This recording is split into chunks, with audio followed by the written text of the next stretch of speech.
अभिनेता अक्षय कुमार ने प्रधानमंत्री नरेंद्र मोदी का इंटरव्यू लिया है। आइए आपको सुनवाते हैं।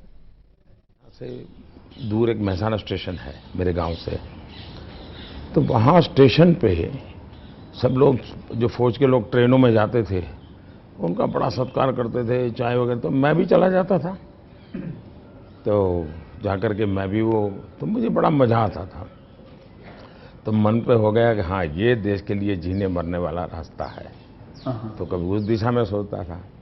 इतने में एक बार मैंने कहीं पढ़ा कि गुजरात में कोई सैनिक स्कूल है, उसमें आप दाखिल हो सकते हैं। तो हमने अपना, अरे उस समय शायद 1 रुपया 2 रुपये से उसका सारा जानकारी मंगवाते थे। अब हमें तो अंग्रेजी आती नहीं थी, तो हमारे मोहल्ले में एक स्कूल के प्रिंसिपल मिस्टर रास विहारी मणियार करके रहते थे। तो मैं उनके पास चला गया। मुझे कभी बड़े व्यक्ति से मिलने से कभी संकोच नहीं होता था। ऐसे ही फिर चला गया मैं बाहर। ये बात सही है कि भीतर मन में था। तो मैं रामकृष्ण मिशन में चला गया। एक स्वामी आत्मस्थानंद जी हुआ करते थे, अभी उनका करीब 100 ईयर उम्र में अभी स्वर्गवास हुआ। तो मैं सीएम बना तो मेरे घर उनको फिर बुलाया मैंने, प्रधानमंत्री बना तो उनके यहाँ चला जाता था। अभी कलकत्ते में अस्पताल में थे तो 2-3 बार हो आया था मैं। तो वो बड़ा बहुत मुझे प्यार करते थे, समझाते थे जिंदगी क्या है, टिकना क्या है। रामकृष्ण मिशन आश्रम में कुछ समय रखते थे मुझे। विवेकानंद जी जिस कमरे में रहते थे उसमें मुझे घंटों तक बैठने के लिए मौका देते थे। तो ये सारे नए नए अनुभव होने लगे। फिर हिमालय की दुनिया में चल पड़ा, बहुत कुछ भटका, बहुत कुछ घुमा, दुनिया देखी। और ये सब 18-20 साल 22 साल की उम्र में ही करता रहा मैं। लेकिन कुछ कन्फ्यूज़न भी था, कुछ इरादे भी थे, कोई गाइडेंस भी नहीं मिल रहा था।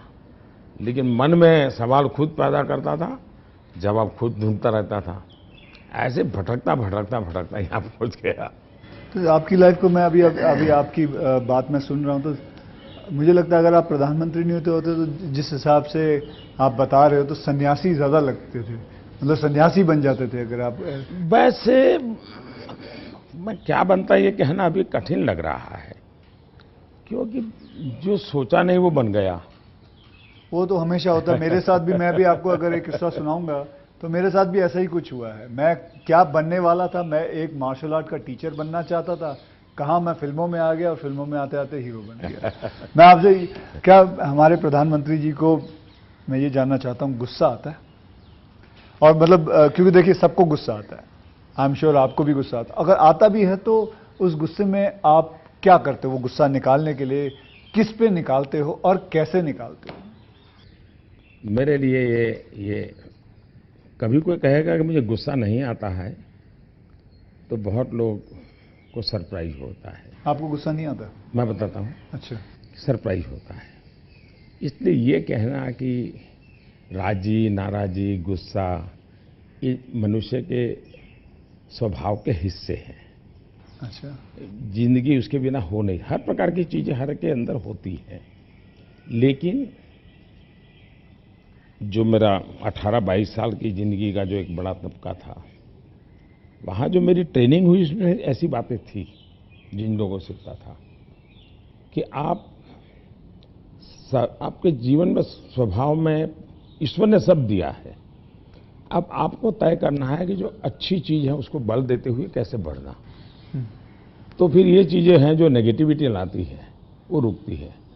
मैं कह सकता हूँ कि मैं इतने लंबे समय तक मुख्यमंत्री रहा, इतने समय तक प्रधानमंत्री रहा, लेकिन चपरासी से लेकर के प्रिंसिपल सेक्रेटरी तक मुझे कभी गुस्सा व्यक्त करने का अवसर नहीं आया, कभी नहीं आया। लेकिन मैं आपको बताऊं, बाहर जो आपकी छवि है वो एक बहुत ही स्ट्रिक्ट एडमिनिस्ट्रेटर के नाम पे है। स्ट्रिक्ट अलग चीज है। हाँ। मैं स्ट्रिक्ट हूँ, डिसिप्लिन हूँ, लेकिन मैं किसी को नीचा दिखा करके अपमानित करके काम नहीं करता। मैं उसको प्रेरित करता हूँ। कभी कोई चीज़ है तो मैं खुद हेल्पिंग हैंड के रूप में खड़ा हो जाता हूँ। मान लीजिए कोई ड्राफ्ट लेकर के आया तो एक तो तरीका होता है, भाई क्या ले आए हो। दूसरा होता है, वाह ऐसा करें ना, ये अपन करें तो कैसा रहेगा, आपको क्या लगता है ये करे तो कैसा होगा। तो क्या होता है, मेरी 10 मिनट पहले ही इन्वेस्ट हो जाती है, लेकिन वो मुझे समझ पाता है। तो अगली बार जब वो आता है तो मुझे मेरा समय ही नहीं जाता, वो मेरी कल्पना के अनुसार चीज़ लेकर के आ जाता है। तो एक प्रकार से मैं, कोई लेके आता है तो उसमें से सीखता भी हूँ और सिखाता भी हूँ, और मैं अपनी टीम बनाता चल जाता हूँ। तो मेरे प्रेशर हैं, स्ट्रेस हैं, वो नीचे नीचे नीचे डिवाइड होते चले जाते हैं। तो मेरे पास कुछ बचता ही नहीं है। तो मतलब आपको इतना गुस्सा नहीं आता? मैं अंदर तो होता होगा, मैं व्यक्त तो करने से अपने आप को बहुत रोक लेते हो। होता क्या है जी, कभी मान लो एक मीटिंग में आपने गुस्सा कर दिया तो मीटिंग का एजेंडा वगैरह सब छूट जाता है। हर एक के मन पे वो 2-3 मिनट की समय रहता है, वही छाया रहता है, वो बहुत नुकसान करता है जी। तो मैं जैसे मुझे गुस्सा आता है तो मैं आपको बताऊं, गुस्सा एक निकालना बहुत अच्छी बात है। मैं छोटा मुँह और बड़ी बात, मैं आपसे बहुत छोटा हूं, और मैं कहूंगा कि आप है ना गुस्से को जो है अंदर ना रखे, उसे निकाले। जैसे मैं निकालता हूं, क्या करता हूं, एक बॉक्सिंग बैग घर पे रखा हुआ है, जितना हो सकता है सुबह 4:30-5 बजे मार लेता हूं और अपना गुस्सा निकाल लेता हूं, और फिर थक हार के बस, या कभी समुद्र किनारे चला जाता हूं और जोर से चीखता हूं, कोई भी नहीं होता है। नहीं, इसके लिए एक अलग तरीका है। अच्छा। मन की स्थिति के लिए। ओके। एक तो होता है चेहरे पर, बॉडी पे गुस्सा आना और शब्दों में व्यक्त होना। दूसरा होता है आपके इमोशंस को। मैं अपने अंदर एक चीज डेवलप की थी, ऐसी कोई घटना है जो मुझे पसंद नहीं आई है और मेरा मन करता है कि ऐसा क्यों हुआ। कभी होता था मेरे साथ ऐसा क्यों हुआ, कभी होता था मैंने ऐसा क्यों किया, मुझे ऐसा नहीं करना चाहिए था। और कभी ईगो बीच में आता है तो मैं व्यक्त भी नहीं करता हूँ, भाई आई एम सॉरी, मेरे से ये गलती हो गई, मनुष्य है। तो मैं क्या करता था, अकेला कागज लेकर के बैठता था, उस सारी घटना का वर्णन लिखता था, कैसे हुआ, क्या हुआ और मैंने क्या किया, क्यों किया, खुद ही। और उसमें जस्टिफाई करने की कोशिश नहीं करता था। फिर उसको मैं फाड़ करके फेंक देता था, पढ़ता भी नहीं था दोबारा। फिर भी मेरा मन शांत नहीं होता था, पूरी कथा दोबारा लिखता था, 3 पेज, 4 पेज, 5 पेज, उसमें उस सारे घटनाक्रम को डाल के पूरे पेपर पे रख देता, फिर से एक बार जीवंत कर देता था। हाँ। इससे इससे क्या होता था कि वो चीज़ें, मेरी जो इमोशंस है, उस कागज़ के अंदर आकर के फिर वो जल जाती थी। तो मैं एक प्रकार से फिर उस प्रक्रिया के दरमियान, जो पहले मुझे सच लगता था कि मैं सच हूँ, 2-3 बार लिखने के बाद मुझे लगता है नहीं ये गलत है, मैं सच नहीं था, मैं ही गलत था। अच्छा। ये मैं आइडेंटिफाई कर लेता हूँ उसमें से। तो मतलब ये आपका तरीका है? हाँ। ये आप लेकिन अब वो नहीं रहा, इतना समय नहीं है। अच्छा। यानी मैंने अपने आप को ट्रेन उस प्रकार से किया था। से इतना बड़ा आपका घर है, जैसे मैं अपने घर पे अपनी माँ के साथ रहता हूँ, आपका मन करता है सर आपकी माँ, आपके भाई, आपके सारे जितने भी रिश्तेदार हैं आपके साथ घर पे रहें? पहला है कि अगर मैं पीएम बनकर के घर से निकला होता तो स्वाभाविक रूप से मेरा मन रहता है कि भाई सब वो ही रहे। मैं एक जिंदगी की बहुत छोटी आयु में सब कुछ छोड़ चुका हूँ, बहुत छोटी आयु में। घर मन नहीं करता माँ वैसे? बहुत छोटी आयु में छोड़ दिया। ओके। छोड़ दिया, उसके कारण वो जिंदगी ऐसी थी जो टोटली डिटैच बन गई है। और इसलिए जिसको कहे लगाव, मोह, माया, क्योंकि मेरी वो जो जिंदगी में जो घर छोड़ करके निकल गया था, वो जो ट्रेनिंग हुई वो उस प्रकार की हुई, और उसके कारण एक अवस्था के बाद छोड़ना है तो मुश्किल जाता है। उस समय जब छोड़ा तब तकलीफ हुई होगी, लेकिन अब जिंदगी वो बन गई। लेकिन फिर भी कभी माँ को बुला लिया था मैंने, कुछ दिन उनके साथ बिताए थे। अच्छा। मैंने, पर फिर भी जैसे मेरी माँ मुझे कहता है, भाई तुम मेरे पीछे क्यों समय खराब करते हो, और मैं यहाँ क्या करूँगी तुम्हारे साथ रह के। मैं अपना चली जाती हूँ, मैं अपने पुराने गांव के जो लोग हैं कभी यहाँ मिलने आते तो बातें होती है, अपनी बातें होती, तुम्हारे साथ मैं क्या बात करूँ। तो स्वाभाविक है किसी का मन मेरे साथ नहीं लगेगा। तीसरा, मैं भी समय नहीं देता। जितने दिन माँ यहाँ रही मैं अपनी शेड्यूल में ही लगा रहता था, तो एक आध बार तो साथ में खाना खा लेता था। फिर भी ये भी कभी पेन होता था कि मैं रात को 12 बजे आता हूँ तो माँ को दुख हो रहा है कि क्या कर रहा है। हाँ। मुझे अभी भी याद है, मैं आपसे जब पहली बार आपसे जब मैं मिला था, तो मैं गुजरात में आपसे पहली बार मिला था जब आप वहाँ सीएम थे। तो उस वक्त एक या दो मतलब मैंने आपको एक दो चुटकुले सुनाए थे और आपने भी मुझे एक चुटकुला सुनाया था। तो मैं ये जानना चाहता हूँ कि आपका ह्यूमर अब प्रधानमंत्री बनने के बाद इंटैक्ट है? आप ह्यूमर मेरे परिवार में मेरी एक तो विशेषता मैंने है। जैसे आपको बताया, आपकी छवि बहुत स्ट्रिक्ट है। आपका मतलब मैंने आपके जो साथ में जो काम करते हैं कई लोगों से ऐसे ही बातचीत करते वक्त वो बातें, यार बड़ा काम करवाते हैं। तो वो जो एक बहुत स्ट्रिक्ट एडमिनिस्ट्रेटर, एक स्ट्रिक्ट हेडमास्टर, ऐसा लगता है मतलब हाथ में छड़ी होगी उनके। तो अभी भी आपका ह्यूमर एक बात तो ये जो छवि बनाई गई वो सही नहीं है। अच्छा, वो अलग बात है। सही नहीं है। और कोई ये कहता है कि मैं काम करवाता हूँ, शायद वो सही रूप में एनालिसिस नहीं कर रहे हैं जी। वो ये कहे कि हाँ काम बहुत करना पड़ता है, उसमें सच्चाई है। ओके। लेकिन मैं किसी को दबाव नहीं करता हूँ। लेकिन वो जब खुद मुझको देखते हैं, पहले जैसे ऑफिस से आमतौर पे प्रधानमंत्री 6-7 बजे निकल जाते थे, दोपहर में भी 1-2 घंटे वो ऑफिस में नहीं रहते थे। मैं सुबह से जाता हूँ, देर रात तक बैठता हूँ, तो वो भी देखते हैं कि भाई ये खुद मेहनत करते हैं। तो फिर उनको लगता है कि ये कोई हमसे मजदूरी नहीं करवाते, वो खुद बैठते हैं। तो कोई काम है तो मैं रात को 11 बजे फ़ोन करूँगा, अरे भाई उसका क्या हुआ, तो उनको लगता है कि ये अभी भी काम कर रहा है।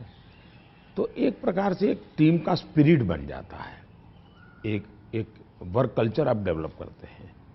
मेरे आसपास में एक वर्क कल्चर डेवलप होता है और वो मैं खुद काम करता रहता हूँ, उसके कारण होता है। स्ट्रिक्टनेस, डिसिप्लिन थोपने से नहीं आती है, क्योंकि मैंने ह्यूमन रिसोर्स डेवलपमेंट में ही अपनी ज़िंदगी खपाई है। आप लोगों को अच्छा झूठ बोल कर इम्प्रेस भी नहीं कर सकते हो लंबे अरसे तक। वो सब देखते हैं आपको कि या बात ऐसी करते हो, करते ऐसे हो। तो आप जैसे हैं वैसे रहो और उनसे काम करिए। हाँ, मैं काम के समय काम में रहता हूँ, इसलिए इधर उधर की बातें समय खराब नहीं करता हूँ मैं। दूसरा, मान लीजिए मैं मीटिंग कर रहा हूँ और कोई मोबाइल फ़ोन अपना समय बिगाड़ रहा है, तो मैं फिर उनकी तरफ जा, अच्छा बताइए अभी मैं जो विचार कह रहा था क्या हुआ, तो उनका ध्यान नहीं था। तो उनको लगता था मोबाइल फ़ोन में मैं ट्विटर देख रहा था। तो तब से मेरी मीटिंग में लोग समझ गए कि मोबाइल फ़ोन नहीं जाना चाहिए। मैं किसी से भी मिलता हूँ, कोई भी व्यक्ति आएगा, मेरा कभी बीच में फ़ोन नहीं आता है।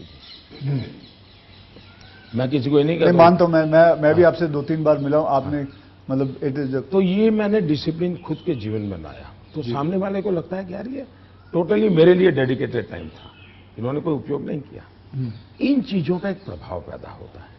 जहाँ तक ह्यूमर का सवाल है, मेरे परिवार में हमेशा एक कल्पना थी, कभी पिताजी राजी नाराजी हुए हो, कभी छोटी मोटी हो, तो हमेशा मैं पूरे माहौल को एक आधे मिनट में हल्का कर देता था। ये मेरा एक स्वभाव था। आज भी मुझे वो करने का मज़ा आता है, शब्दों से खेलना वगैरह।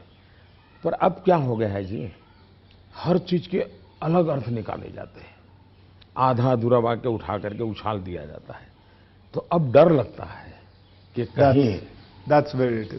कहीं जाकर के इरादा वो नहीं होता है, हंसी मजाक कहावत सब होना चाहिए, लेकिन अब दुरुपयोग हो जाता है तो डर लगता है। आज ये सोशल मीडिया की वजह से लोग कोई भी शब्द कोई भी उल्टा सीधा करवा सोशल मीडिया के बजाय टीआरपी वाले, परेशानी टीआरपी वाले करते हैं। तो आप जरा अपना ह्यूमर को बचा के रखते हो, लेकिन अपने दोस्तों के साथ आपके जो दोस्त हाँ, वो तो आज भी चलता है जी।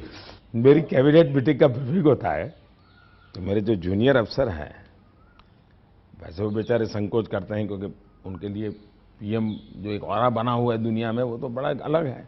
मैंने वो ऑरा रखा नहीं है, मैं दोस्ताना करता हूँ, तो मैं उनको चुटकुले सुनाता रहता हूँ कभी कभी। बहुत अच्छे दोस्त हैं हम लोग, साल में 1-2 बार साथ खाना भी खाते हैं। अच्छा। हाँ, अब वे खैर वो फॉर्मल होता है, क्योंकि हम तो कैमरा में देखते हैं, हम तो मीडिया के साथ मीडिया जो दिखाती है हम तो वही देखते हैं, हमको तो पता ही नहीं होता। बहुत पहले की बात है, जी। तब तो मैं मुख्यमंत्री भी नहीं था, नहीं किसी काम से मैं शायद पार्लियामेंट गया था, और गुलाम नबी आज़ाद और मैं बड़े दोस्ताना अंदाज में गप्पे मार रहे थे। फिर हम बाहर निकलते तो मीडिया वालों ने पूछा, कह रहे यार आप लोग इतने पक्के दोस्त मारते हो, फिर तुम तो बोले आरएसएस वाले हो, एक गुलाम नबी से तुम्हारी दोस्ती कैसे है? हाँ। तो फिर गुलाम नबी ने अच्छा जवाब दिया। हम दोनों खड़े थे, वो कहा देखो भाई, बाहर जो आप लोग सोचते हो ऐसा नहीं है। शायद एक फैमिली के रूप में हम लोग जितने जुड़े हुए हैं सभी दल के लोग, हाँ। वो शायद बाहर कल्पना नहीं कर सकते। आपको हैरानी होगी, और वैसे मैं ये बोलूँगा तो चुनाव में मेरा नुकसान भी हो सकता है। लेकिन ये ममता दीदी हाँ। साल में आज भी मुझे 1-2 कुर्ते वो खुद सिलेक्ट करने जाती है, और मेरे लिए 1-2 कुर्ते भेजती है। अच्छा। हाँ। that is something very big to know about. Sir अच्छा, वो मिठाई भी, बांग्लादेश के प्रधानमंत्री हैं शेख हसीना जी, तो मेरा दौरा हुआ तो ऐसे ही बंगाली मिठाइयों की चर्चा चली, तो आज भी वो साल में 3-4 बार कोई न कोई बंगाली नई मिठाई होगी तो स्पेशली ढाका से मुझे भेज देती है। अच्छा, वहाँ से। हाँ, स्पेशली बड़ा आग्रह करके। तो ममता दीदी को पता चला तो वो भी साल में 1-2 बार मेरे लिए कुछ न कुछ बंगाली मिठाई जरूर भेज देती है। मोदी जी, मैं आपसे एक बात जानना चाहूँगा। मैंने ये सुना है, जब मैं पिछली बारी आई थिंक पिछले साल मैंने ये सुना था कि जब आप गुजरात के सीएम से आप निकल के आप प्राइम मिनिस्टर जब बने थे, तो आपकी जो जमा पूंजी थी आपके बैंक में करीबन 21 लाख रुपए थे, और वो 21 लाख आपने अपने स्टाफ की बच्चियों के नाम पे एफडी या उनको बांट दिए थे। तो आज मैं जानना चाहूँगा, आप नहीं भी जवाब दे सकते हैं, आज आपका बैंक बैलेंस कितना है? एक तो ये आधी अधूरी बात है। अच्छा। आधी अधूरी इसलिए है कि जब मैं गुजरात से सीएम के रूप में निकला, वैसे मेरा कोई बैंक अकाउंट नहीं था। सीएम बनने के बाद एमएलए बना तो मेरा तनख्वाह आना शुरू हो गया। आपकी बैंक अकाउंट नहीं? उसके पहले नहीं था कुछ। अच्छा। हाँ। हाँ, एक बचपन में निकाला था, तो वो भी एक बड़ी लंबी कथा है। मेरी स्कूल में, वहाँ मेरे गांव में एक देना बैंक का ब्रांच खुला, तो स्कूल के अंदर वो देना बैंक के लोग आए थे। उन्होंने सब बच्चों को एक गुल्लड़ देते, कुल्लड़ बोलते, गुल्लक दिया, और बच्चों को कहा भाई इसमें आपको पैसे डालना है और हर महीने बैंक में जमा कराना, आपके नाम से पैसा जमा होगा। तो हमने भी बैंक अकाउंट उसमें खुलवा दिया। अब हमारे गुल्लक में तो कुछ आया ही नहीं। अच्छा। आने वाला कुछ था ही नहीं, तो क्या आएगा? तो हम तो कभी पैसा जमा नहीं कराया। अब गांव छोड़ के चले गए हम, बैंक में हमारा अकाउंट बना रहा, तो उनको हर साल वो कैरी फॉरवर्ड करना पड़ता था, लिखा पट्टी करनी पड़ती थी। तो वो मुझे ढूंढते रहते थे कि इसका बैंक अकाउंट बंद करना है, इसको बुलाए कहाँ से। तो शायद 30-32 साल तक वो बना रहा, और उनको कहीं पता चला बाद में कि मैं अब पॉलिटिक्स में हूँ, तो बैंक वाले मेरे पास आए, बोले साहब जरा सिग्नेचर कर दीजिए, आपका एक बचपन का बैंक अकाउंट पड़ा हुआ है, हमको बंद करना है। अच्छा। तो मेरी बैंक अकाउंट से दुनिया ये रही। लेकिन जब मैं सीएम बना, एमएलए बना, तो फिर जो वेतन मिलता है वो आना शुरू हो गया, तब बैंक अकाउंट खुल गया। मैंने तो कभी वो देखा नहीं है, मेरा स्टाफ देखता था। जब मैं निकला वहाँ से, तो मैंने हमारे अफसरों को बुलाया, मैंने कहा भाई ये मेरा तो है नहीं, मैं ले जाके क्या करूँगा, अब मुझे तो कोई उपयोग है नहीं, तो मैं ये दे देना चाहता हूँ। तो उन्होंने कहा कि भाई ऐसा मत कीजिए। मैं कहा भाई मैं करूँगा क्या इसलिए जाकर के। तो खैर अफसर लोग मेरी इज्जत करते थे, तो ज़्यादा बहस नहीं की, चले गए। शाम को एक सीनियर अफसर को लेकर के आए मिलने के लिए। फिर उन सब ने तीन लोग थे, जो समझाया, बोले देखो मोदी जी, ठीक है आपको जरूरत नहीं पड़े, लेकिन आपके ऊपर इतने कोर्ट केसेस चल रहे हैं गुजरात में, वकील भी इतने महंगे होंगे हैं, आपको कभी न कभी पैसों की जरूरत पड़ेगी, पद पर तो कब रहोगे, कितना रहोगे आप। और बाद में बोले कोई नहीं देगा आपको, तो हमारी प्रार्थना है कि ऐसा मत कीजिए। तो मैंने कहा क्या करूं। बोले ठीक है, आपकी इच्छा है तो कुछ हिस्सा दीजिए। तो उसमें से मैंने फिर 21 लाख रुपया दिया। अच्छा, उसमें से? हाँ, ओके। मेरे अपने जेब से दे दिया। और मैंने कहा कि ये जो हमारा सेक्रेटरीट है उसमें जो ड्राइवर है, हाँ, प्यून है, उनकी खास करके बच्चियां, उनको ये शिक्षा दीक्षा के लिए खर्च करना। अभी वो फाउंडेशन शायद बनाया हुआ है गुजरात सरकार ने, और उसमें से वो मदद कर भी रहे हैं। फिर वहाँ मुझे सरकार की तरफ से एमएलए को एक प्लॉट मिलता है। ओके। पैसों से मिलता है लेकिन कम खर्चे में। हाँ। वो प्लॉट मिला तो मैंने पार्टी को कहा भाई ये ले लो आप, मैं आपको दे देना चाहता हूँ, मुझे कुछ चाहिए नहीं। तो मेरी वो प्रक्रिया चल रही थी। फिर पता चला कि वो मामला तो कहीं सुप्रीम कोर्ट में लटका पड़ा है, शायद वो जमीन किसी को दे नहीं सकते, इस प्रकार का कुछ है। मुझे पूरा याद मालूम नहीं क्योंकि मैं इस चीज़ों में रुचि नहीं लेता। लेकिन जब भी वो क्लियर हो जाएगा तो मैंने वो भी पार्टी को देना तय किया हुआ है। साहब सच में गुजराती है ना, क्योंकि गुजराती जो होते हैं वो पैसों के लिए बहुत सही रहते हैं। मतलब मैं नहीं मानता कि मतलब आपने अपना प्लॉट दे दिया, आपने पैसे दे दिए, तो आप, क्योंकि मैं आपको अगर आप इजाज़त दे तो मैं एक छोटा चुटकुला सुनाना चाहता हूँ। जी जी जी। एक गुजराती आदमी था, बुजुर्ग आदमी था, वो मर रहा था। तो वो कहता है मेरी गुजराती ज़रा इतनी ठीक नहीं है, लेकिन वो कहता है कि मारो दीकरो क्यों छे, मतलब मेरा बेटा तो बेटा अगर डैडी हूँ यहाँ छू, मारी दीकरी क्यों छे, डैडी हूँ यहाँ छू, मेरी बीवी कहाँ है, मैं भी यहाँ हूँ, आप तीनों यहाँ हैं तो दुकान पे कौन है?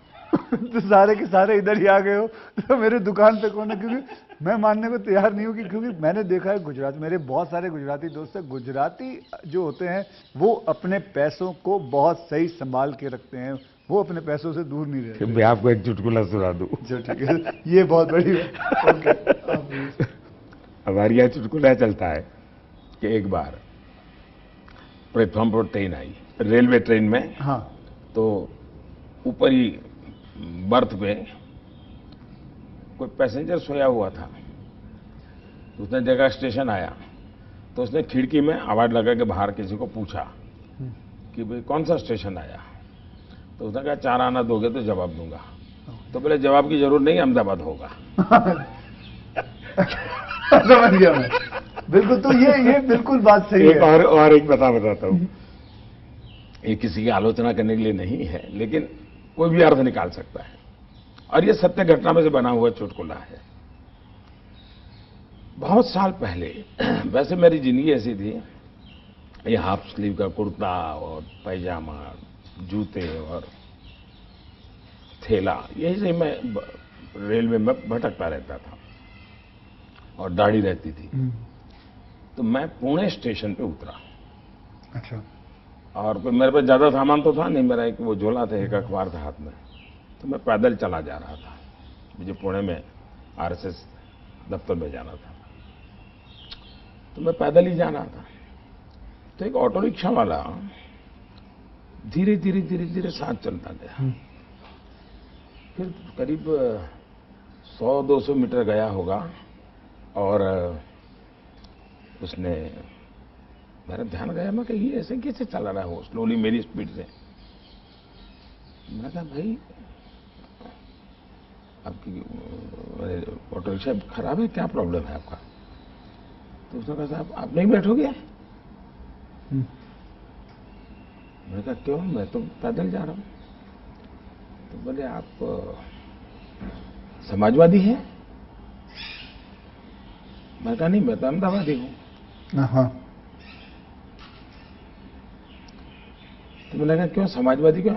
ये बोले समाजवादी लोग, बोले हमारे पुणे के समाजवादी जो लोग हैं वो स्टेशन में पब्लिक के सामने ऑटो रिक्शा में नहीं बैठते हैं, दूर जाके गुपचुप बैठ जाते हैं। ऐसा क्यों?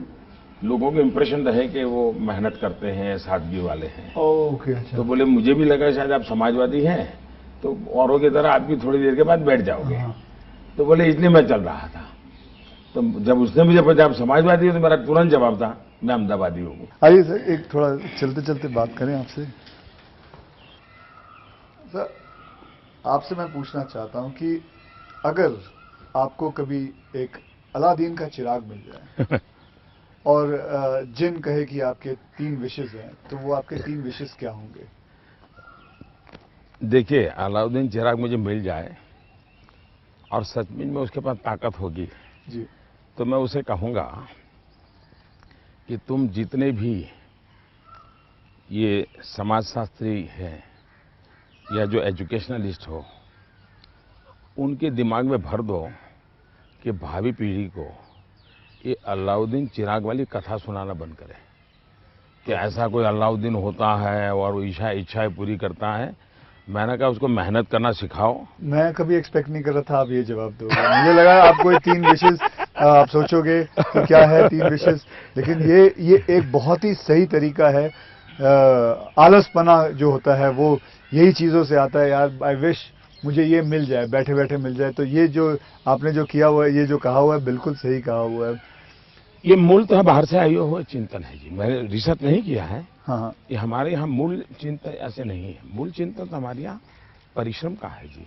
हमारे यहाँ ये नहीं है कि भाई ऐसे ही कुछ आकर के कोई दे देगा, ऐसा नहीं है जी। एक ना एक दिन तो सभी को रिटायर होना होता है, आपको भी रिटायर होना पड़ेगा। तो आपने कभी पोस्ट रिटायरमेंट प्लान सोचा है कि आपने जब ये सब कुछ खत्म हो जाएगा, मतलब आप पॉलिटिक्स से संन्यास ले लेंगे, तो आपके आगे जाके आपने क्या करना है? एक बड़ा इंटरेस्टिंग चीज बताता हूँ आपको। जी। हम लोगों की एक मीटिंग थी इनर सर्कल की। अटल जी थे, आडवाणी जी थे, राजमाता सिंधिया जी थी जी, सिकंदर बख्श साहब थे, प्रमोद महाजन भी थे और उसमें सबसे छोटी आयु का मैं रहता था। तो बातें चली, उसमें से ऐसे ही अभी मीटिंग शुरू होना बाकी था, ऐसे गप्पे चल पड़े कि भाई रिटायरमेंट के बाद क्या करेंगे। तो सबने कुछ न कुछ अपना बताया। प्रमोद महाजन इसको बड़ा लोगों को खुद करके निकालते थे। अच्छा, प्रमोद जी की व्यक्तित्व की विशेषता थी, उनका जीवन बड़ा विविधताओं से भरा था। अनेक प्रकार की एक्टिविटी से वो अपने आप को जोड़े रखते थे। मुझे पूछा, मैं कहा भाई मेरे लिए तो बड़ा कठिन है क्योंकि मुझे कुछ नहीं आता है। मैंने कभी इस सारी चीजों में सोचा ही नहीं। मैंने तो जब जो जिम्मेवारी मिले उसी को जिंदगी माना है। जिम्मेवारी ही मेरी जिंदगी है। अच्छा। और इसलिए मुझे कल्पना ही नहीं होती है कि मेरे इसमें समय बिताने के लिए कुछ करना पड़ेगा, मुझे अपने आप को एंगेज रखने के लिए कुछ करना पड़ेगा। और इसलिए मैं कभी नहीं मेरे मन में विचार आया और न ही मैं सोचता हूँ। और मुझे पक्का लगता है शरीर का कण कण और जीवन का पल पल किसी न किसी मिशन में ही खपाऊंगा। ये आपने सोचा हुआ है? ये शायद सोचना नहीं है जी, मेरे पास इसके सिवाय कुछ मुझे पर कौशल्य ही नहीं है। मैं जिस हिसाब से आप बताते हो कि मुझे लगता है आप जिंदगी में, मतलब जब सीएम से यहाँ जब पीएम बने थे, तो मैं ये जानना चाहूंगा कि सबसे वैल्यूएबल चीज आप क्या लेके आए थे यहाँ इस घर के अंदर सबसे वैल्यूएबल चीज आपकी क्या रही थी?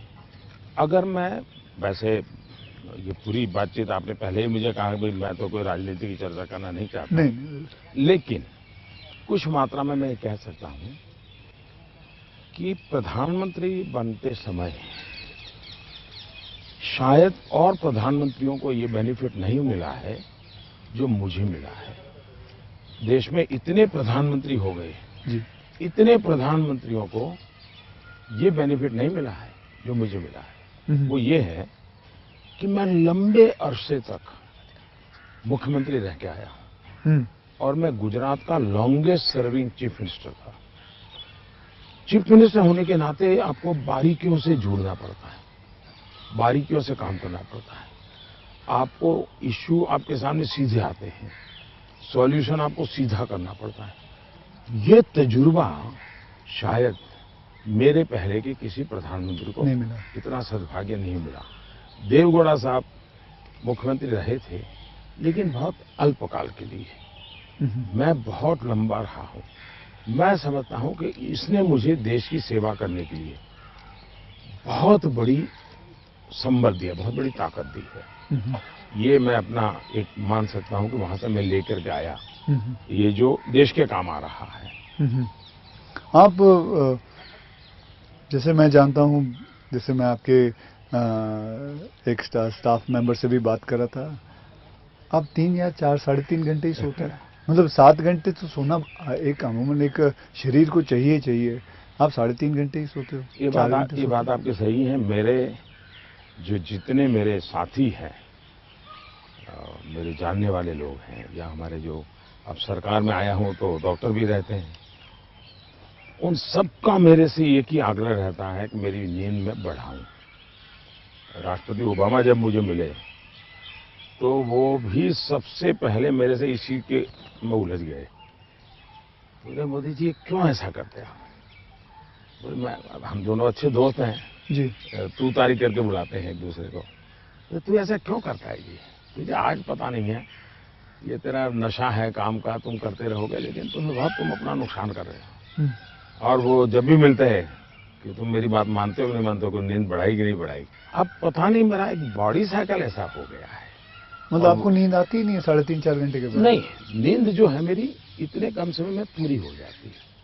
स्ट्रेस की वजह से तो आप उठ नहीं जाते हो कि अब मुझे काम नहीं करना नहीं है? नहीं नहीं नहीं नहीं, मैं इतना नॉर्मली देखा है आपने कि कोई भी व्यक्ति उठता है तो हाथ पैर इधर उधर करता है, आंखें ऐसे ऐसे करता है। मेरा कुछ नहीं, आंख खुलती है, फ्रिक्शन ऑफ सेकंड मेरा पैर जमीन पे होता है, मैं उठ जाता हूँ उससे। हाँ। उठता मैंने बिस्तर पे उठता वैसा नहीं, बिस्तर से भी बाहर होता हूँ मैं। अब ये हो सकता है वो मेरी जो 18-22 साल के कालखंड में जिस जिंदगी को मैं जी रहा था जी, उसमें से शायद ये डेवलप हुआ है। अब वो मेरे शरीर का वो हिस्सा बन गया है। तो अच्छा। लेकिन मैं, जैसा आपने कहा रिटायर्ड होने के बाद क्या करोगे, तो पहला काम मैं नींद कैसे बढ़ाऊं, हाँ। इस पर सोचूंगा। कहाँ बैठोगे आप? आ जाओ। आज आपके सारे कागज पड़े हैं अच्छा, शायद। कोई बात नहीं, आ जाओ। तो आपको कभी, मैं ये जानना चाहूंगा, वैसे कई लोग जानना चाहेंगे कि नरेंद्र मोदी जी को जब जुकाम लगता है तो वो क्या लेते हैं?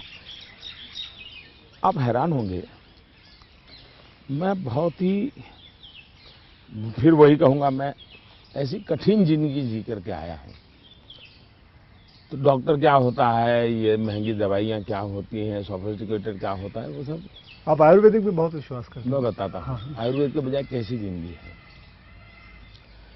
अब आप जब पहाड़ चढ़ते हैं तो पैर तो दर्द करते ही हैं, कितनी आंधी हो, लेकिन ऊंचाइयों पर जाते हैं तो अब जो अकेला इंसान है वो क्या करेगा? मालिश वालिश वाले को तो कुछ नहीं करा ऐसे सकता, वैसे किसी तो को होते नहीं है, क्या फिजियोथेरेपी नहीं करा सकता, हाँ। मसाज नहीं करवा सकता। अब मैं क्या करता था जी, मेरे कंधे पे हमेशा एक ये जो असम का गमछा होता है ना, हाँ। ये गमछा मेरे पास रहता था ऐसा। तो मैं जैसे उसको ऐसे पैर पे बांध देता था पूरा, और बीच में एक छोटी लकड़ी तोड़ करके पैर से लगा देता था। फिर इसको मैं कर्व करता था। अच्छा। तो प्रेशर आता था। ऐसा पूरे बॉडी को मैं अपना मसाज खुद ऐसा तरीका रखता था मैं।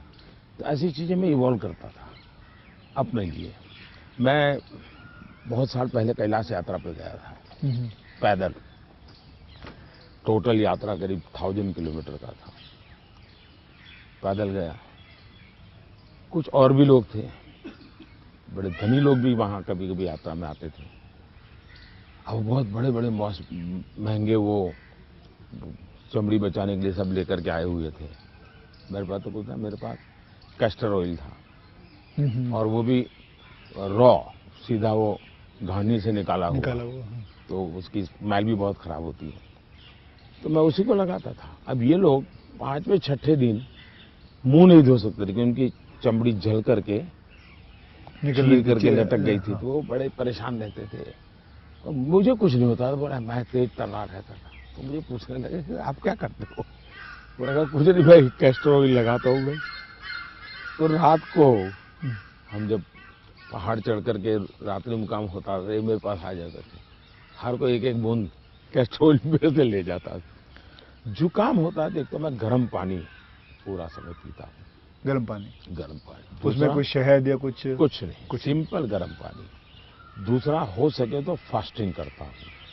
अच्छा। फास्टिंग यानी एकदम से सिवाय पानी कुछ नहीं, 1-2 दिन 24 घंटे 48 घंटे, ज्यादा नहीं करना पड़ता। तीसरा, ये सरसों का तेल होता है, उसको थोड़ा गर्म करके रात को 2-3 बूंद डाल देता हूँ। जलन बहुत होती है, लेकिन ये मेरा 1-2 दिन में क्लियर कर देता है। तो ऐसे ही जीने की आदत है। मैं कुछ चीज़ें करता हूँ, वो मैं पूछना चाहूँगा आपसे। मैंने चीज़ फॉलो की है, जिसको कहते हैं कि 7-12-5x40, यानी 7 बजे मैं ब्रेकफास्ट कर लेता हूँ, 12 बजे मैं अपना लंच खा लेता हूँ और 5 बजे डिनर खा लेता हूँ। और x40 यानी कि जब भी एक गस्सा खाता हूँ उसे 40 बार चबाना है। तो ये मैंने अपने शास्त्रों में पढ़ा है, कई लोगों से बात की है। तो आप इससे सहमत हैं? बिल्कुल सहमत हूँ, और ये बिल्कुल सही रास्ता आपने चुना हुआ है। हमारे देश में मूल आदत यही है। हाँ, ये वेस्टर्न जो वर्ल्ड आया, उसने फिर धीरे धीरे इसमें ये बदलाव किया कि लोग, वरना हमारा किसान आज भी गांव में सूर्यास्त के पहले, नहीं लेना सर? मैं नहीं लेता जी, नहीं।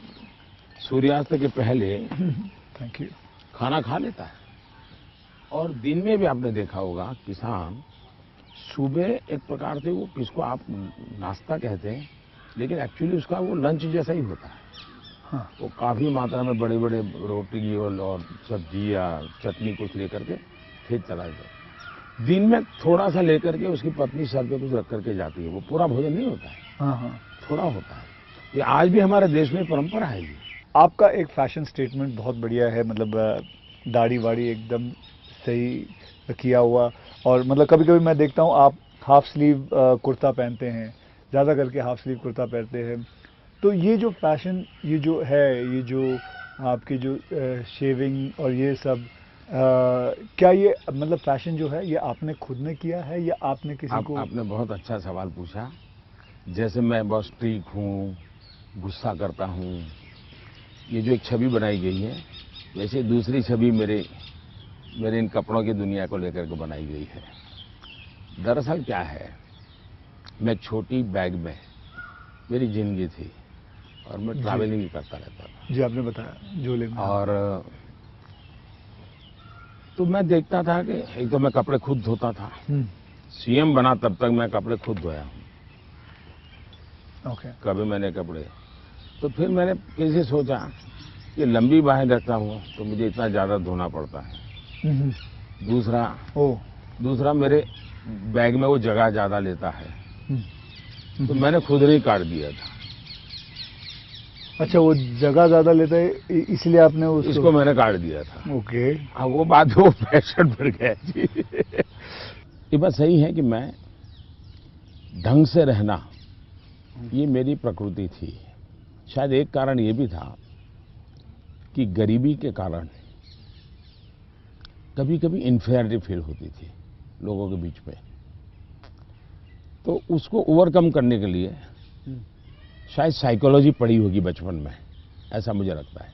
तो मैं क्या करता था, अब हमारे घर में वो प्रेस करने के लिए तो कुछ था नहीं, तो मैं ये बर्तन का जो लोटा रहता है उसमें कोयला भर देता था, गर्म कोयला, और उसी से कपड़ों को प्रेस करता था और पहन के जाता था। लेकिन जूते नहीं थे। तो मेरे एक मामा एक दिन आए घर पे, तो पता नहीं उनका मन कर गया, तो उन्होंने मेरे लिए जूते ला दिए। तो एक कैनवास के सफ़ेद जूते हैं ना जी, हाँ, छोटे से, शायद उस समय तो 8-10 रुपये मिलते होंगे, वो ले आए।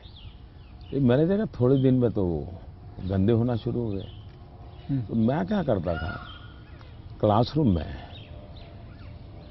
सब बच्चे चले जाते थे, मैं रुका रहता था, और टीचर जो ब्लैक बोर्ड पे लिखता है ना, तो बाद में जो छोटा चॉपस्टिक का टुकड़ा रह जाता है वो ऐसे ही फेंक देता है।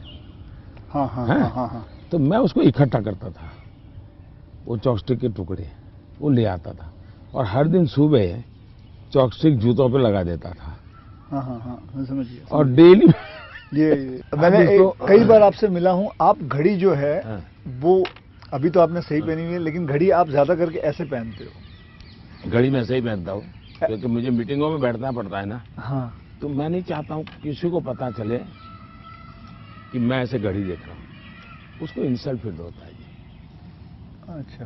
तो मैं उसके सम्मान के लिए हमेशा कॉन्शियस रहता हूँ कि ऐसे चोरी छुपे से घड़ी देख लेता हूँ। आप कोई बैठा है बात कर रहा है और घड़ी देखते हैं तो मतलब कि आप उसको इशारा करो भी बहुत हो गया, जाओ। तो आप ऐसे रखते हो? हाँ, तो ये मेरे मन में ऐसा है कि ये किसी का एक प्रकार के हिडन वे में, मतलब बहुत माइन्यूटली आप लेकिन आप मानते हो, मैंने आपको ऑब्जर्व किया कि आप घड़ी उल्टी पहनते हो। मैं देखा था, कई बार देखा आपने कि आप घड़ी उल्टी पहन के। आपने सही देखा। मोदी जी, मैं आपसे ये जानना चाहूंगा कि ये जो सोशल मीडिया का आजकल तो पूरा जमाना है, एंड मैंने देखा है कि आप काफ़ी एक्टिव रहते हैं, लेकिन जो आपको लोग प्रश्न पूछते हैं या लोग आपसे बात करते हैं, तो आप खुद देखते हो ट्विटर या इंस्टाग्राम, ये सारी चीज़ें आप देखते हो सर? मैं जरूर देखता हूँ, और एक प्रकार से उससे मुझे बाहर की बहुत प्रकार की जानकारियाँ मिलती हैं जी। और मैं आपका भी ट्विटर देखता हूँ और ट्विंकल खन्ना जी का भी ट्विटर देखता हूँ। और कभी कभी तो मुझे लगता है कि वो जो मेरे पर गुस्सा निकालती है ट्विटर पे, तो उसके कारण आपके पारिवारिक जीवन में बड़ी शांति रहती होगी। उनका पूरा गुस्सा मेरे पर निकल जाता होगा। हाँ। इसलिए आपको बड़ा आराम रहता, सुकून मिलता होगा। तो मैं आपके लिए इस प्रकार से काम आया हूँ, खास करके ट्विंकल जी के लिए। और शायद ट्विंकल जी को पता नहीं होगा, उनके नाना जी चिनू भाई, उनसे मैं मिला था। अच्छा, ये तो बहुत पहले। और कारण क्या था, ये बड़ा इंटरेस्टिंग है जी। गुजरात में एक बहुत बड़ा अकाल पड़ा था, तो हम लोग कुछ न कुछ सामाजिक काम करते थे। उसमें हम लोगों को ये बटर मिल्क के केंद्र चलाते थे, छाछ पीने के लिए गर्मी में लोगों को। हाँ, बटर मिल्क। तो वो मूल सुरेंद्रनगर जिले में हम बहुत बड़ी मात्रा में करते थे। तो उस एक कार्यक्रम में मुंबई में एक सज्जन थे, मिठाई के बहुत बड़े व्यापारी थे, नाम तो मैं भूल गया, वो उनको लाए थे और उन्होंने डोनेशन भी दिया था। हाँ। और हमने ऐसे छाछ केंद्र चालू किए थे बटर मिल्क के। ओके। बहुत बड़ी मात्रा में, जैसे पानी की परब रहती है वैसे छाछ की परब रहती थी, और हर गरीब व्यक्ति वो। तो उस समय मैं उस सेवा के काम में लगा था, और उस समय इनके नाना जी वहाँ आए थे, तो उस समय मेरी उनसे मुलाकात हुई थी। तब मुलाकात, काफ़ी बातें हुई थी उनके साथ, तो मेरा उस प्रकार से उनसे परिचय रहा है। तो आप मतलब खुद भी पढ़ते हो और लोगों को? बिल्कुल, मैं पढ़ता भी हूँ और मजा लेता हूँ। आपको वैसे मैं जब आप अपने ऊपर कोई मीम्स बने हुए देखते हो, जो सोशल मीडिया पे मीम्स आते हैं, तो वो मीम देख के आपको हंसी आती है? ऐसा आपने कहा गुस्सा तो आता नहीं ज़्यादा करके, लेकिन वो जो मीम्स आप देखते हो तो आपको कैसा लगता है? जैसे देखो, मैं कुछ 4-5 मीम लेके आया हूँ, ये देखिए। ये लिखा है, this T seller can give nation unity, equality, safety, prosperity. तो ये एक है। इसमें लिखा हुआ है, चटनी के बिना ढोकला है बेकार, अब की बार मोदी सरकार। ये देखिए, मेरे ही सारे फ्रेटर्निटी के लोग आए थे आपसे मिले, तो सबके यहाँ लगा दिया जय श्री राम। ये आपने देखा कभी? ये मैंने नहीं देखा, ये आज देख रहा हूँ। अच्छा, ये नहीं देखा आपने? तो ये रोहित शेट्टी जो है, ये एक्शन डायरेक्टर हैं, वीर नरेंद्र मोदी जी, और अगले दिन आपको उन पर इतना असर पड़ा, सीधा मोटरसाइकिल लिया आपने, निकल पड़े। तो ये मीम देख के आपको कैसा लगता है? मैं एंजॉय करता हूँ। मैं उसमें मोदी को कम देखता हूँ, क्रिएटिविटी को ज्यादा देखता हूँ। तो मुझे उस क्रिएटिविटी के प्रति, यानी मेरा घोर भी विरोध होगा, मुझे बड़ा मजा आता। क्या बड़े सटीक तरीके से कहा है उसने। मतलब बहुत अच्छी क्रिएटिविटी उनकी है, मतलब क्या सोचते हैं ये लोग, और यूं झटके में सोच रहे हैं। हाँ, फ्रिक्शन ऑफ सेकंड जी। मैं आपको बताऊं, आप और मैं भी बात कर रहे हैं, जब सोशल मीडिया का ये सबसे बड़ा बेनिफिट मुझे ये है कि मुझे कॉमन मैन की जो सेंस है, हाँ, उसकी जो क्रिएटिविटी है, उसका एनालिसिस है, ये समझने में बड़ा। वरना क्या होता है, ये बनी बनाई लोगों की जो परोसी हुई चीज होती थी जी, 5 स्टार फूड जैसा होता था वो, ये एक प्रकार से फुटपाथ पर का जो चने चबेने और पकौड़ा होता है, हाँ, हाँ, वैसा सोशल मीडिया का मटेरियल होता है। फिनिश नहीं होता, लेकिन उसमें से आपको सच्चाई हाथ लग जाती है। मैं तो ये वेट कर रहा हूँ, जब ये आएगा तो इसके ऊपर भी बड़े मीम्स बनेंगे। हाँ इसके ऊपर भी बड़े मीम्स बनेंगे, तो आप तो खैर तैयार है। मैं मुझे मेरे लिए पहली बार होगा ये, मतलब कुछ लोग होते हैं इंटेंशन से आपको चुभे इसलिए करते हैं जी। जानबूझ करके। उस समय आपने अपने आप को संतुलित रखने से उसके सारे इरादे फेल हो जाते हैं हाँ। और वो उसकी नींद हराम कर देते हैं। अगर आप उसको रिएक्ट करते हैं, रिस्पॉन्ड करते हैं, तो उसको मजा आ जाता है। हाँ। लेकिन देखा छोड़ दिया तो उसकी नींद खराब है। मैंने इतनी मेहनत की, इतना मोदी जी के बाल नोचने वाली चीज की, मोदी को कोई हो ही नहीं रहा है, तो वो परेशान हो जाता। हाँ, फिर वो अपना बंद भी कर देता है थोड़ी देर बाद। ये भी बात सही है। बस सर, आपसे बात करके मुझे बहुत बहुत मज़ा आता है। आपसे मैं 2-3 बार पहले भी मिल चुका हूँ और आज मुझे मौका मिला है आपसे वार्तालाप करने का, आपसे बातचीत करने का, तो बहुत अच्छा लगता है। As a human being, not as a prime minister, as a human being, you are a lovely person, you are a person जिसने ज़िंदगी में सब कुछ देखा है, झेला है, पाया है और खोया भी है, और सैक्रिफाइस आपकी ज़िंदगी के, ये मेरा एनालिसिस है जो मैं आपसे अभी बात करके मेरा एनालिसिस है कि आपकी ज़िंदगी के आपने बहुत सैक्रिफाइसेस भी किए हैं। So we are glad, I am glad that मुझे ये मौका मिला है आपसे बातचीत करने का। क्या आप मंथली आपकी जो सैलरी में से कुछ आप अपनी माता जी को भेजते हैं? ऐसा है कि हमारी माता जी खुद मुझे देती है आज भी। अच्छा, वो भेजती हैं? आज देती है। जिस दिन जब भी मिले जाऊंगा तो ₹1.25 वो पक्का मेरे हाथ में देती है आज भी। अच्छा। और वो हमसे कभी अपेक्षा नहीं करती, कभी अपेक्षा नहीं करती। उनको जरूरत भी नहीं है। दूसरा, शायद मैं एक ऐसा मुख्यमंत्री भी रहा और एक ऐसा प्रधानमंत्री रहा हूँ, मेरे परिवार पर का कोई खर्चा सरकार पर नहीं है, वरना बाकियों को परिवार का मेडिकल हेल्प मिलता है सब। मेरे परिवार कुछ लेता नहीं, कुछ नहीं लेता है। मैंने, हाँ, ये बात है, बिल्कुल बिल्कुल।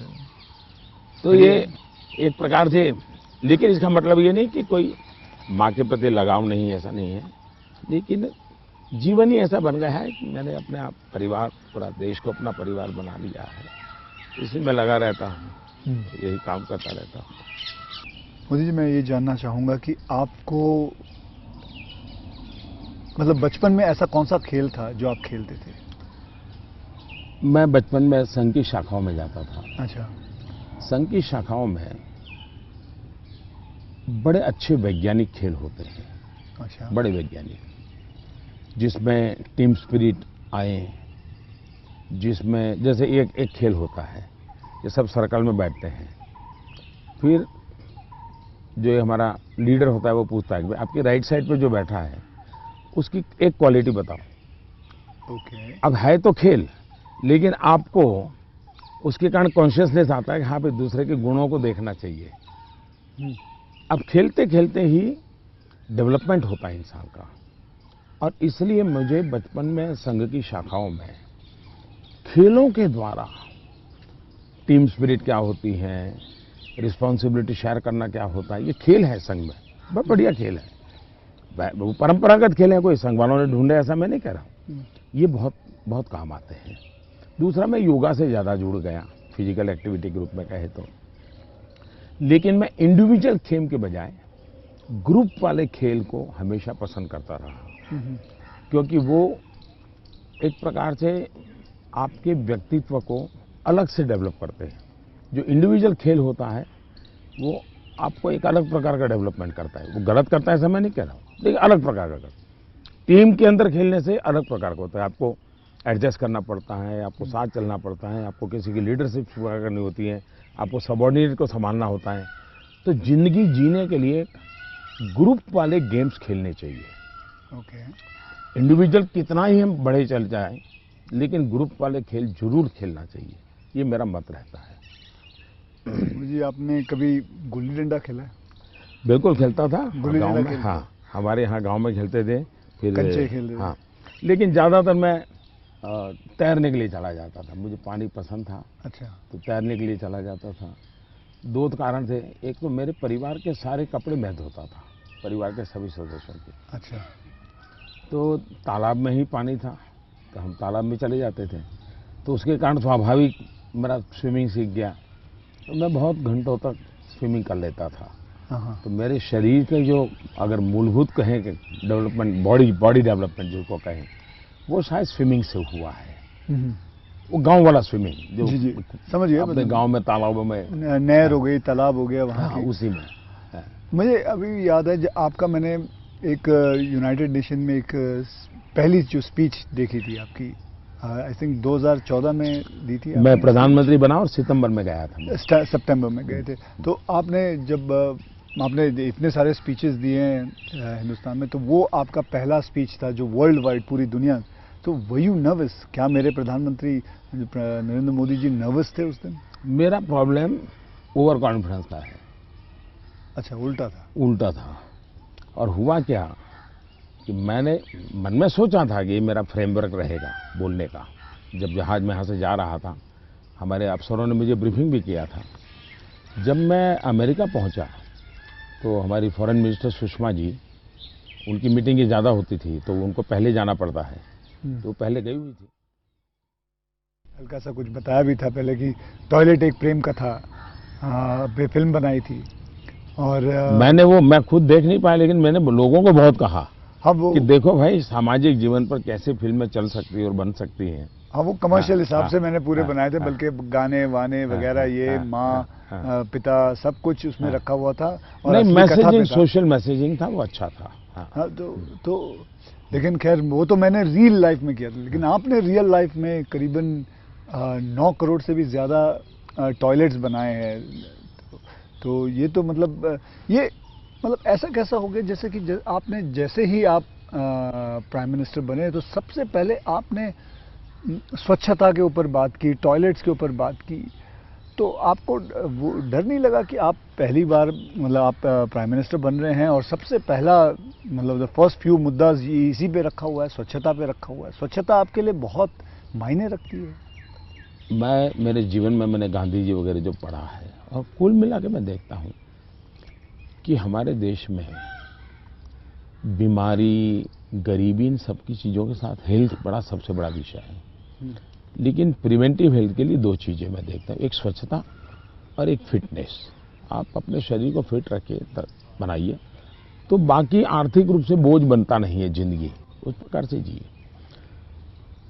पर्सनल हाइजीन में तो हमारे यहाँ शास्त्रों के कारण, संस्कारों के कारण, घर में आओ तो पैर धो करके आओ, हाथ धो, मंदिर में जाते हो तो नहा करके जाओ, सब बहुत सिखाया जाता है। सोशल हाइजीन के प्रति हम उदासीन रहे हैं।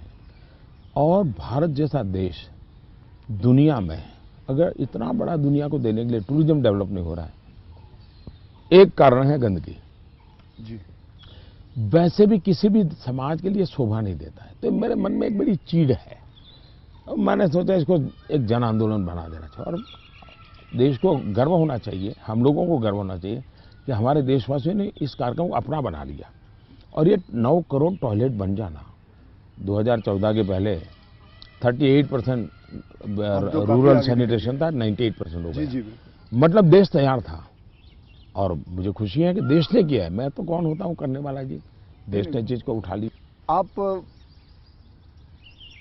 एज अ प्राइम मिनिस्टर आप कभी चिल एकदम आराम करते हैं? मतलब कुछ आराम से बैठ के यूं बैठे हैं गार्डन में, सोच रहे हैं, बस ऐसे ही कुछ नहीं, चिल आउट के लिए? मेरी एक आदत है, मुझे अब कर नहीं पाता हूँ, लेकिन मेरा बड़ा स्वभाव रहा है। एक तो मुझे सुबह 5 बजे चाय पीने की आदत है, बिना शक्कर? चीनी में लेता मैंने नहीं। देखा। हाँ, चीनी लेता नहीं हूँ। अच्छा, नहीं लेते? मुझे कोई प्रॉब्लम नहीं है, लेकिन आदत तो नहीं लेता हूँ। दूसरा, मुझे शाम को 6 बजे, दिन में किसी के साथ कटसी के लिए बैठ गया, थोड़ा ले लिया 2 घूंट, तो अलग बात है, चाय की आदत नहीं है। लेकिन शाम को 6 बजे मुझे चाय की आदत है, ऐसा लगता है मेरी बॉडी रिक्वायर कर रही है। लेकिन वो मुझे तब मजा आता है, मैं छत के नीचे नहीं हूँ, सीधा आसमान से मेरा संपर्क होना चाहिए, खुले में बैठा हूँ, अकेला बैठा हूँ, और वहाँ आराम से चाय पीता हूँ। ये मुझे बहुत पसंद आता है। और वो जगह कौन सी है? यहाँ भी मैं कर लेता हूँ, और मेरे ऑफिस के उसमें भी कर लेता हूँ। अच्छा। लेकिन जो साउथ ब्लॉक का ऑफिस है, वहाँ संभव नहीं है। ओके। वहाँ तो एकदम से वो बंद कमरा है। लेकिन ये मेरी पसंद की जगह काम है। दूसरा, एक चीज़ मैंने बहुत की थी, और जो जैसा आपने कहा रिटायरमेंट के बाद क्या करोगे, तो उस काम को ज़्यादा करूँगा। पहले मैं रेगुलर करता था। मैं कभी दिवाली नहीं मनाता था जी। अच्छा, नहीं। मैं दिवाली में 4-5 दिन कहीं चला जाता था, और 5 दिन के लिए मेरी जो रिक्वायरमेंट रहती थी, पानी वगैरह, वो साथ ले लेता था, और वो भी मैं उठा के ले जाएगा उतना ही। और मैं पहले रिसर्च करके रखता था, कहीं जंगलों में कोई जहां इंसान न हो, लेकिन पीने के लिए शुद्ध पानी अवेलेबल हो, ऐसी जगह ढूंढता था, और वहां जाके मैं रहता था। कभी पेड़ के नीचे, क्या कोई खंडहर कोई मिल गया तो उसमें पड़ा रहता था। अच्छा, उस समय में तो टीवी वगैरह तो थे ही नहीं, रेडियो भी मैं साथ नहीं रखता था, ना अखबार, न कुछ नहीं, कागज पेन भी नहीं, किताब भी नहीं, कुछ नहीं। और 5 दिन मैं ऐसे ही अकेला रहता था, प्रकृति को देखना। एक प्रकार से मेरा वो कार्यक्रम का नाम था, मैं मुझसे मिलने जाता हूँ। ओके, मैं मुझसे मिलने जाता हूँ, ऐसा ही मेरा। वो मेरी जिंदगी में बहुत बड़ी ताकत देने वाली चीज है। तो कई वर्षों तक अब नहीं कर पाता हूँ, अब तो क्या SPG वगैरह ऐसा कवर हो गया है, जिंदगी अलग हो जाती है, लेकिन बहुत सालों तक मैंने किया है, और मैं उससे बहुत ताकत पाता था। और जो विचार आए आने देता था, किसी विचार को टिकना है तो टिकना, कुछ लिखता भी नहीं था, ऐसे ही रहता था। तो यही मेरा एक तरीका रहता था। आपका मेरे में कॉमन यही है कि आप चाय बेचते थे और मैं जी वेटर था। दोनों के आप और मेरे में ये भी है कि हम दोनों के कोई गॉडफादर नहीं थे। हम अपनी ज़िंदगी अपने टर्म्स और कंडीशंस पे बनाई है बस। तो ये रहा है बस। जब मैं चाय बेचता था, बहुत कुछ सीखने को मिला मुझे। बहुत लोगों से मिलने का मौका मिलता था, हर एक के स्वभाव को समझता था। बिना कारण जो चाय पीने वाला है गुस्सा करता था, डांट देता था। तो इन चीज़ों को सीखने में बहुत काम आया। लेकिन एक चीज़ मैंने बहुत मज़ेदार है मेरी ज़िंदगी की, मैं जब लोगों से हिंदी में बात करता हूँ तो बहुत सरप्राइज करते। मुझे हमारे सिकंदर बख्त साहब थे, बीजेपी के लीडर जी, वो मुझे हमेशा कह रहे हैं, यार मोदी तू इतनी बढ़िया हिंदी कैसे बोल लेता है, तू तो बोले गुज्जू है। ये तेरा मुरारजी, वो दोस्ताना है तो बहुत बढ़िया आयु के थे, बोले तेरा मुरारजी इतने साल तक यहाँ रहा लेकिन उसको हिंदी बोलना नहीं आता है, ऐसा मुझे। तो उसका कारण ये था कि मैं चाय बेचता था, तो मेरे गांव में ये जो ट्रेनें तो बहुत कम आती थी, लेकिन ये जो मालगाड़ी होती है, जो माल ढोती है, वो ज़्यादा आती थी। और मुंबई में जो भैंसों का तबेले रहते हैं, उसके जो दूध बेचने वाले लोग हैं, वो क्या करते हैं, दूध जब भैंस देती है तब तक मुंबई में रखते हैं, बाद में वो गांव में आके छोड़ देते हैं। वो भैंसों को लाना ले जाना एक बड़ा कारोबार चलता था। तो वो आते थे और वो बेचारे घास वास उसी में भरते थे, उसी में रहते थे और भैंसों को ले जाते थे। एक व्यक्ति आएगा तो 3-4 दिन रहना पड़ता था। हम उनको चाय चाहिए, हम चाय देते थे। उनसे बातें करते करते मैं हिंदी सीख गया। अच्छा, फिर वो क्या करते थे, अपना म्यूजिक की कुछ चीज़ें ले आते थे, तो शाम को वो चौपाइयाँ वोपाइयाँ अपना भजन कीर्तन करते रहते, तो मैं कभी जाके बैठ जाता था। तो मुझे उसके कारण नॉर्थ के कल्चर से परिचय आया। तो एक प्रकार से चाय ने मुझे ये लैंग्वेज सिखा दी। तो आप ये जो सॉन्ग की बात आई, आप कभी कोई हिंदी गाना गुनगुनाते हो अकेले में? तो गुनगुनाना तो नहीं होता है, लेकिन मैं जब चाहता तो मेरे मन पे जो कुछ गीत है, ज्योति कलश छल के, या ये पवन वेग से उड़ने वाले घोड़े, ऐसे जो गीत थे बहुत पुराने, तो बहुत अच्छे लगते थे।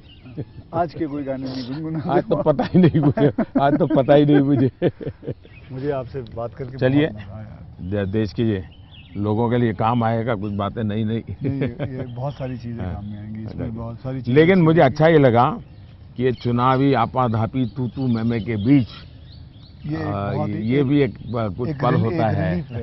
तो जो आप पूछते हैं ना कैसे रिलैक्स होते हो, ये भी तरीका है रिलैक्स होने का।